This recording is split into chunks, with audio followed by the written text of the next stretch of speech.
Okay, so Bitcoin has been going absolutely crazy. Right now with about 4.2k in a profit, and yesterday even a 5k in a profit. And look, if you for any reason do not know what's going on right now in the crypto space, well, let me very briefly tell you exactly what's going on. Because we are breaking out of this cup and handle pattern. We are getting this massive breakout of this daily downtrend we have been making, as well as this falling wedge pattern we have also been breaking out towards the upside, which this falling wedge breakout has been our entry for our Bitcoin trade. We have been perfectly retesting our inverse head and shoulders breakout towards the upside, as well as previous resistance right now flipping in towards support. We are breaking our downtrend right here, turning it in towards an uptrend in the short term, and very importantly, well, some very bullish fundamental news in the background is going on, because BlackRock has applied for a Bitcoin ETF, and this has led to all of these other major institutions also being interacted within the Bitcoin market. And right now, well, the SEC is basically being flooded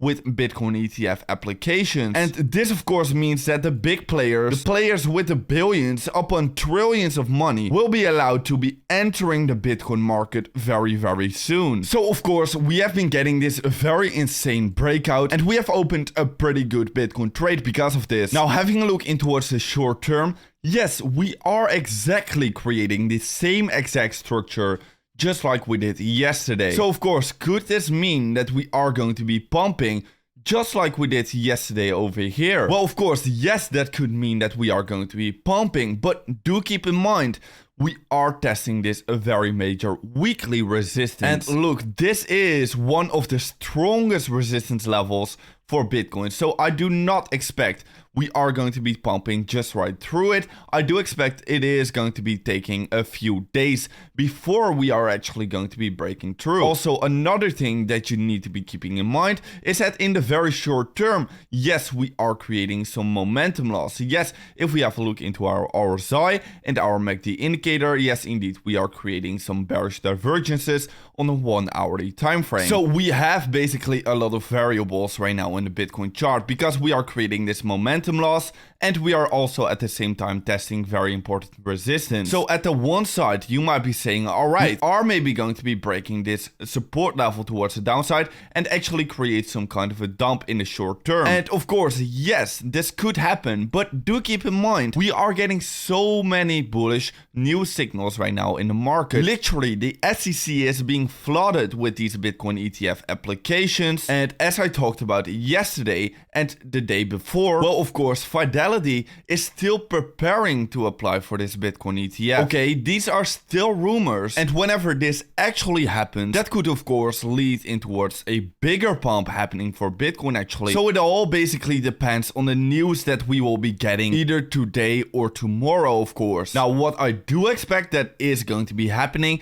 is that in the short term, we are going to be creating some kind of a consolidation pattern, just like, for example, this symmetrical triangle right here. And if we will be creating some kind of a symmetrical triangle right here, that could lead us to knowing, all right, if we are going to be breaking out towards the upside, we are going to be following through and create another leg towards the upside.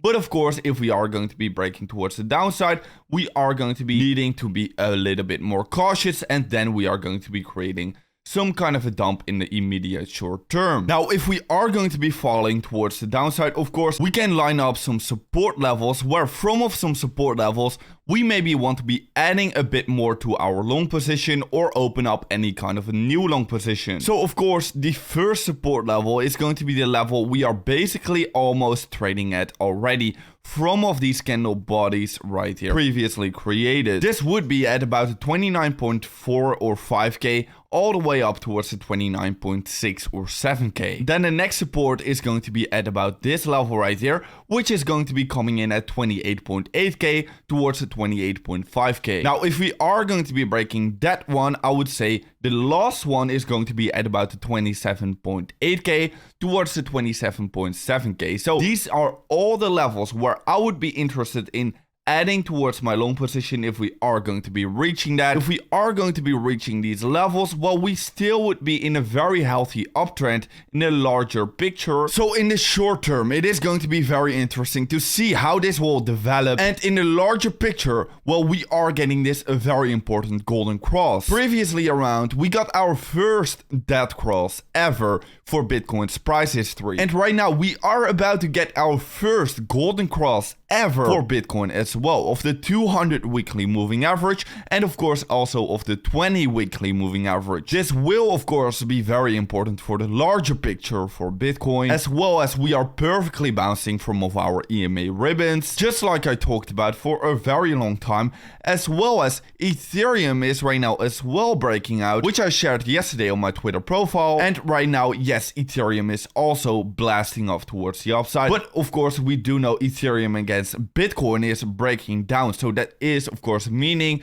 that Bitcoin is going to be stronger compared to Ethereum over the coming few weeks. So that is of course one reason why Ethereum is kind of lagging behind of Bitcoin, and I do expect Bitcoin is going to be outperforming Ethereum quite a bit over the coming few weeks. Now, other than that, well, the funding rates for Bitcoin are still pretty low. And this is, of course, meaning that we still have a lot more room towards the upside. It is really looking like the market is still kind of even with its long positions and its short positions. We are not clearly yet seeing that the majority is right now longing the Bitcoin market. So that is a very good thing. And that still means we have some more room towards the upside left. So that is basically what I'm thinking right now. There is still more room towards the upside left right here, but it all depends really on the news that we will be getting. Other than that, I should remain cautious in the short term because yes, we are creating momentum losses, we are creating these bearish divergences, so I am going to be waiting until some kind of consolidation pattern will be created on the 1 hourly time frame, and whenever that happens, well, I can be having a look into towards my next decision in the market. So make sure to follow me on Twitter, and I'll see you in another update video tomorrow morning.